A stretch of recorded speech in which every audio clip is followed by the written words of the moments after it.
Bienvenue sur Branché au Jardin, le podcast de Promesse de Fleurs, votre pépinière en ligne.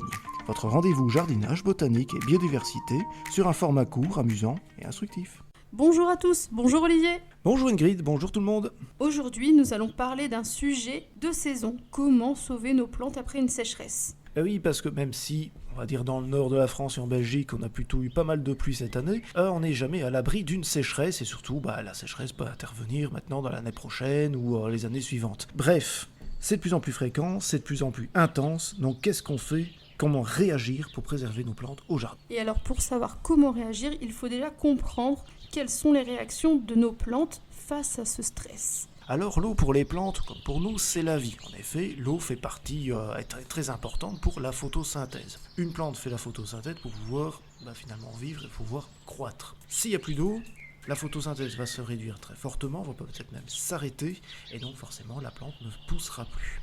Alors, il y a aussi ça, mais il y a aussi que les plantes peuvent perdre de l'eau par leur feuillage. Alors il y a beaucoup de feuillage, il y a des plantes qui ont adapté un peu leur feuillage au manque d'eau. Je pense notamment aux cactus, dont les aiguilles sont réduites extrêmement fort pour réduire le plus possible les pertes en eau. Beaucoup d'arbres et d'arbustes, ou même de vivaces, n'ont pas évolué comme ça. Et donc leurs feuilles vont devoir tomber pour éviter que l'arbre ou la plante perde trop d'eau par transpiration. Alors parlons des arbres. Que va-t-on pouvoir faire pour sauver nos arbres, Olivier ? Alors avant tout, il est urgent de ne rien faire.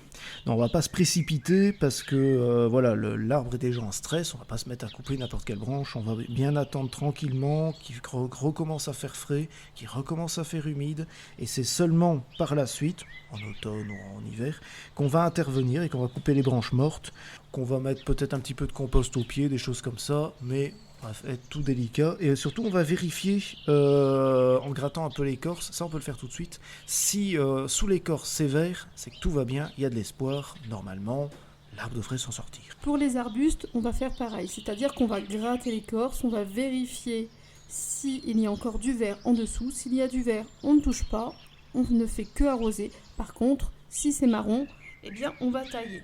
Alors généralement les arbustes on va les tailler assez courts, à 50 cm du sol. Et pour les résineux, Olivier ? Alors pour les résineux, les conifères, c'est plus compliqué. Souvent, quand les branches présentent des aiguilles toutes roussies, c'est que cette branche-là, elle est morte. Et donc ça peut se propager vraiment sur tout l'arbre. Donc on va aussi attendre un petit peu, on va recouper ces branches roussies. Et j'ai envie de dire, croiser les doigts pour la suite, pour voir si le conifère va reprendre ou non.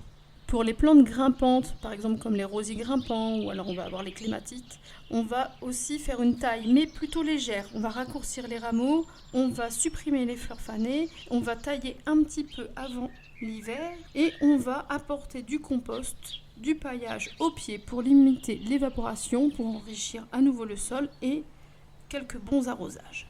Alors pour les vivaces et les plantes à bulbes, les vivaces, normalement, si vous avez quand même un tout petit peu arrosé, devraient pouvoir s'en sortir. Mais ce qu'on va faire quand même, c'est recouper toutes les tiges desséchées, bien encore arroser, remettre un peu de paillage et attendre que la vivace reparte. Pour les plantes à bulbes, on va rien faire, on va pas couper les feuilles jaunies, parce qu'en fait elles vont permettre de reconstituer les réserves du bulbe. Donc là aussi on peut réarroser un tout petit peu, encore pailler, mais c'est tout, on attend, on ne fait rien. Tiens, et Ingrid, pour les jardinières et tout ce qui est potée d'ornement, qu'est-ce qu'on peut faire ? À part les mettre à l'ombre évidemment. Alors pour les jardinières et les plantes en pot, en premier lieu, on va bassiner les plantes. C'est-à-dire qu'on va placer les pots dans une grande bassine avec de l'eau de pluie de préférence à température ambiante. On va placer ensuite les plantes à l'ombre, le temps qu'elles se remettent de leurs émotions. Alors concernant le gazon, clairement ça va ressembler à un vieux paillasson après la sécheresse. C'est pas grave, il va reverdir très rapidement dès qu'il y aura les premières pluies. Si vraiment vous trouvez que que vous avez des zones très très très très sèches au niveau de la pelouse, vous pouvez peut-être tenter de refaire un semis avec du gazon qui est plus résistant. Ça existe, des gazons un peu plus résistants à la sécheresse, ou carrément enlever tout et prendre une alternative au gazon et y mettre des vivaces couvre-sol qui résistent très très bien à la sécheresse, comme le gazon des mascarennes par exemple. Et du côté du potager, si vous avez des légumes qui ont trop souffert, il est préférable de les arracher plutôt qu'ils continuent à pomper les ressources et les nutriments du sol. Ensuite, on va repréparer le sol pour les prochaines plantations, c'est-à-dire qu'on va épandre du compost, ou du fumier. On va penser à pailler également et pourquoi pas replanter quelques légumes pour la prochaine saison. Par exemple des légumes qu'on va récolter en hiver ou à l'automne. Eh bien voilà, j'espère que tous ces conseils vous auront été utiles. Un grand merci Ingrid. Merci Olivier et merci à tous pour votre écoute. C'était Branché au jardin. À bientôt pour de nouveaux podcasts sur le jardinage et la botanique. En attendant, découvrez d'autres articles et vidéos sur notre site promessesdefleurs.com.